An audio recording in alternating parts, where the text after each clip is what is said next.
SMA 1 berdiri tahun 1959. Dalam perkembangannya SMA 1 ini sangat luar biasa, sehingga sangat terbantu dengan kemajuan teknologi dari sisi administrasi, seperti pendataan, penggandaan soal yang diawali dengan mesin tik, kemudian dengan alat pengganda yang manual maupun yang elektrik. Sekarang sudah terbantu dengan sistem seperti fotokopi. Begitu juga dengan sistem pembelajaran. Secara umum pembelajaran yang paling sangat diperhatikan adalah pada evaluasi pembelajaran, evaluasi hasil pembelajaran. Evaluasi ini umumnya menggunakan manual koreksinya. Saat ini sudah menggunakan scanner korektor. Sangat mudah sekali guru untuk mengetahui hasil analisa dari soal tersebut. Kemampuan siswa kita bisa ketahui sampai sedetail mana anak itu menguasai pokok bahasa.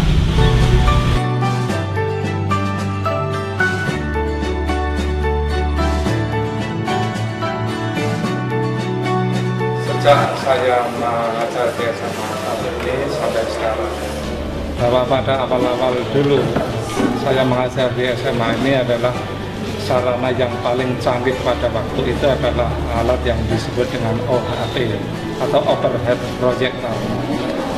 Dengan alat itu tampak pada zamannya itu sudah mempunyai keunggulan yang luar biasa, dan sudah menimbulkan interest yang luar biasa bagi anak-anak, karena dengan OHP itu bisa disampaikan gambar-gambar yang cukup membuatnya dengan plastik transparan yang kemudian ditampilkan, ya, sehingga dengan hal ini kita dapat memberikan kemudahan yang cukup bagus, ya, sehingga proses pembelajaran itu menjadi lebih mudah. Hanya saja kalau dibandingkan dengan yang terjadi pada saat ini, OHP yang pada waktu yang lalu itu digunakan sudah cukup bagus, tetapi mobilitasnya itu masih kurang karena alat yang berat untuk dipindah ke sana ke sini cukup merepotkan. Nah, berbeda dengan keadaan saat ini di mana perkembangan dunia pendidikan juga sangat dipengaruhi oleh teknologi, ya. Dalam hal ini penggunaan sarana di bidang pendidikan juga sangat dipengaruhi oleh perkembangan teknologi ini. Nah, dan salah satu yang mencolok adalah penggunaan LCD sebagai sarana dalam proses pembelajaran. Di mana dengan penggunaan LCD itu ternyata mempunyai keunggulan yang jauh lebih besar daripada penggunaan OHP pada masa lalu, sehingga siswa itu bisa lebih mudah mengerti dari satu ini kemudian ke sini, di mana dengan LCD juga ada kemudahan yang luar biasa. Kita tinggal menunjukkan data atau menampilkan saja pada monitor, kita bisa melihat bagian apa yang terlibat dalam proses reproduksi, apa fungsinya bisa ditampilkan di sana.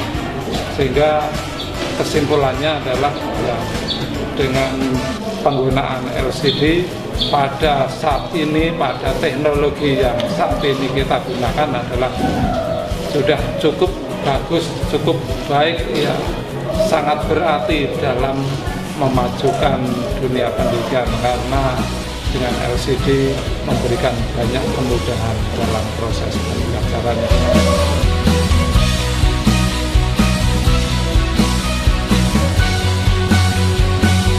Perkembangan teknologi juga merambah ke bidang literasi atau literatur, di mana saat ini informasi, data, informasi sumber itu sudah bisa kita dapatkan melalui gadget, melalui Android atau smartphone dan sejenisnya. Namun juga kita tidak bisa menggunakan sumber informasi tersebut karena belum bisa dipertanggungjawabkan secara ilmiah. Nah, perpustakaan yang digunakan sebagai sumber informasi merupakan tempat kita mencari informasi yang penting dan mempunyai nilai akademik yang tinggi dan bisa dipertanggungjawabkan. Oleh karena itu, perpustakaan masih sangat dibutuhkan saat ini. Walaupun kita lihat bahwa pengunjung perpustakaan sudah bahkan bisa kita katakan menurun, bersaing dengan alat-alat komunikasi sekarang seperti Android dan smartphone dan sejenisnya. Penggunaan daripada smartphone dan Android sejenisnya itu berdampak terhadap pengguna, sehingga akan memberikan dampak menjadi kurang komunikatif, kurang berinteraksi, ya mungkin bisa dikatakan sebagai antisosial, karena mereka sudah disibukkan dengan komunikasi dengan dunia maya.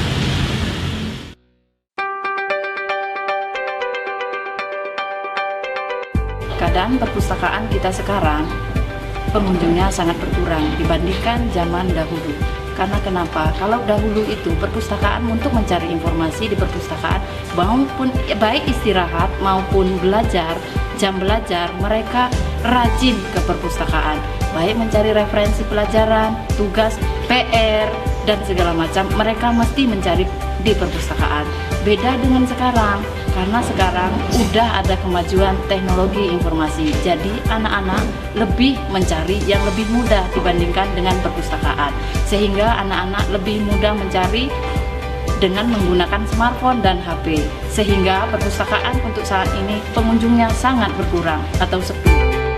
Enakan ngerjain tugas pakai HP, lebih gampang daripada ke perpus harus nyari buku. Pakai HP tinggal ketik, ngomong langsung keluar semua materinya. Dah gampang.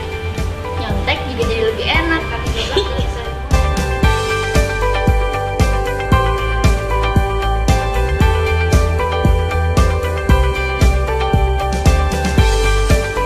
Kondisi remaja saat ini sangat jauh berbeda dengan beberapa tahun yang lalu. Jika di era 90-an, kita melihat sekelompok remaja berkumpul, yang mereka lakukan adalah bersenda gurau, bercengkrama antar mereka. Namun saat ini, yang kita lihat justru sebaliknya. Kita akan lihat sekelompok remaja berkumpul, yang mereka lakukan justru asik dengan gadget yang dimilikinya masing-masing. Tidak ada komunikasi antar mereka. Itulah kondisi yang merupakan gambar dampak dari pengaruh teknologi. Teknologi memang ada dua dampak yang ditimbulkan dari teknologi, baik positif maupun negatif. Sayangnya, jika sisi negatif lebih dominan daripada sisi positif, bagaimana dengan generasi kita ke depan?